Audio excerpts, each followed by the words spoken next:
નમસ્કાર દર્શક મિત્રો, ગુજરાતી ટીવીમાં આપનું સ્વાગત છે। રાહુલ ગાંધીને ઈજા પહોંચાડવા અને ખતમ કરી નાખવાની બીજા પક્ષોની ખુલ્લી ધમકી સામે છોટાઉદેપુર જિલ્લાના કોંગ્રેસના આગેવાનો પોલીસ મથકે પહોંચ્યા। ભાજપ અને સાથી પક્ષોના નેતાઓની ધમકી સામે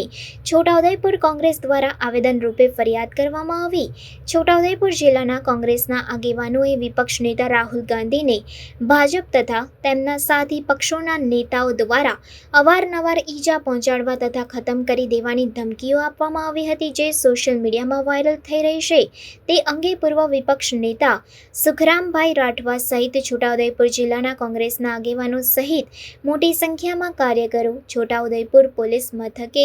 ફરિયાદ નોંધાવવા પહોંચી ગયા હતા। તેમણે જણાવ્યું હતું કે લોકસભાના વિપક્ષ નેતા રાહુલ ગાંધીની જીભ કાપી નાખવા, તેમને તેમની દાદી પૂર્વ વડાપ્રધાન ઇન્દિરા ગાંધીની જેમ હત્યા કરવાની ધમકી જે રીતે ભાજપ તથા તેમના સાથી પક્ષોના નેતાઓ દ્વારા અવારનવાર કરવામાં આવી રહી છે, જેનાથી સમગ્ર દેશમાં માહોલ બગાડવાનો પ્રયાસ થઈ રહ્યો છે, તેને વખોડી આવા નેતાઓ સામે કડક પગલાં લેવા છોટાઉદેપુર પોલીસ મથકે ફરિયાદ નોંધાવી હતી। અમારા અખિલ ભારતીય રાષ્ટ્રીય કોંગ્રેસના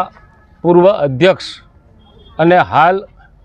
લોકસભાના વિપક્ષના નેતા રાહુલજી ઉપર ન બોલવાના શબ્દો, જીભ કાપી નાખવાની વાત થાય અને કેટલાક મારી નાખવાની વાત થાય, એવી પણ વાત થાય કે તમારી દાદીની જે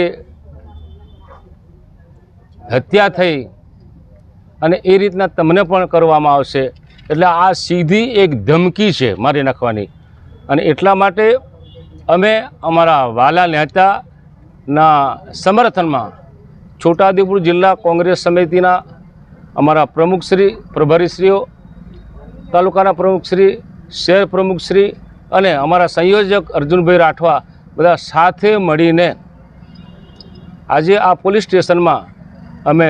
અમારા પ્રદેશ સમિતિને ગાઈડલાઈન મુજબ ફરિયાદ આપી છે અને એ ફરિયાદ અહીંના અધિકારી મિસ્ટર પરમાર સાહેબે લીધી છે અને અભ્યાસ કરીને કેવી રીતના દાખલ કરવી તે કરશે। પણ અમારી જે ફરજ હતી એ ફરજ અમે પૂરી કરવા માટે આવ્યા છે અને જે સામે જે ભાજપવાળા કોંગ્રેસના કાર્યકરો ઉપર જોહુકમી કરે છે, દાદાગીરી કરે છે, એવા સંજોગોમાં આખા દેશમાં